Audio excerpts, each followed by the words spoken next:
Hi, it's Rochelle here, and if you're new to me, welcome.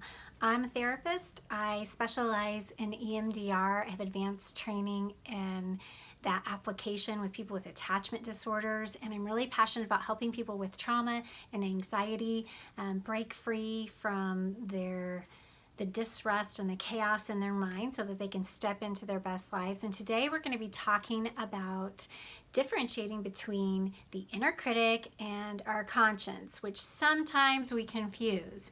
So let's talk about each. So first of all, the conscience. Our conscience should regulate us. We should be able to be sensitive to when we are stepping across the line, when we're hurting someone, or when we're doing something dangerous to ourselves.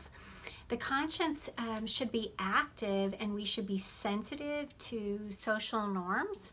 So as pack animals, belonging and connection is really important to us. We need to stay with the herd to be able to stay alive. So belonging and connection are really coded in the brain as safety.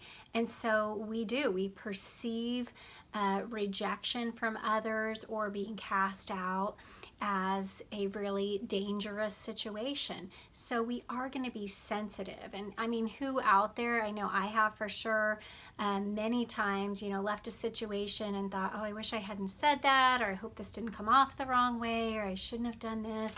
And we just want to keep that in check, but to understand that that is a normal part of being sensitive to the need to fit in, the need to get along with others and live in community.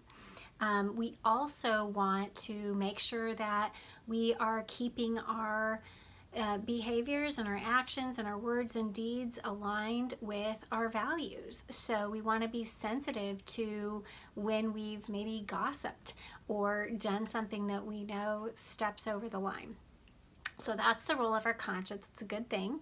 Keeps us in with other people and keeps us, good internally. And then we have the inner critic, which will also, point out things that we've done wrong and, alert us to a perceived threat of rejection, or when we might have said the wrong thing or done the wrong thing.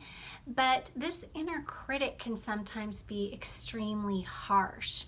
So rather than alerting us to a behavior or a word we've said or something that we've done that might have not been in line with where we should have been, this inner critic is going to make global statements about us.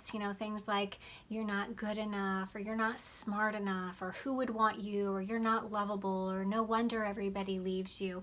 It's going to say harsh things to us, things that make us feel small, things that tap into shame, toxic shame. And this inner critic might have developed in childhood, maybe, where somebody might have learned that based on the reactions or the attitudes of another person, of a caregiver, that they were not good enough. And so they maybe developed this really harsh inner critic, or maybe they were in danger. They developed this really harsh inner critic that was really protective in nature, because it was saying you need to stay in line. And that inner critic will function to try to always make us safe from danger by telling us how bad we are. And that is something that we don't want to just let go unchecked. That inner critic, though it served a role at the time, we really want to understand more about that and unpack that so that we can re-script that. Because not only, as I said earlier, that rejection and goes into a sense of danger, that harsh inner critic will keep our brain in a really anxious state, because it'll constantly be telling us that we're going to be rejected, that we're going to be set apart, that we're not good enough. And so this kind of thinking is very dangerous on our nervous system, because when we go into that state of alert, we have stress hormones running rampant through our system. So that's your lesson for today, and I hope that you will consider your thoughts, take one captive, and really question, is this me, that I've really done something that I maybe need to take accountability for?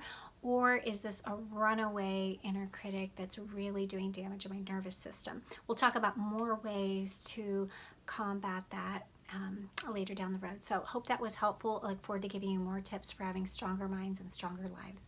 Bye.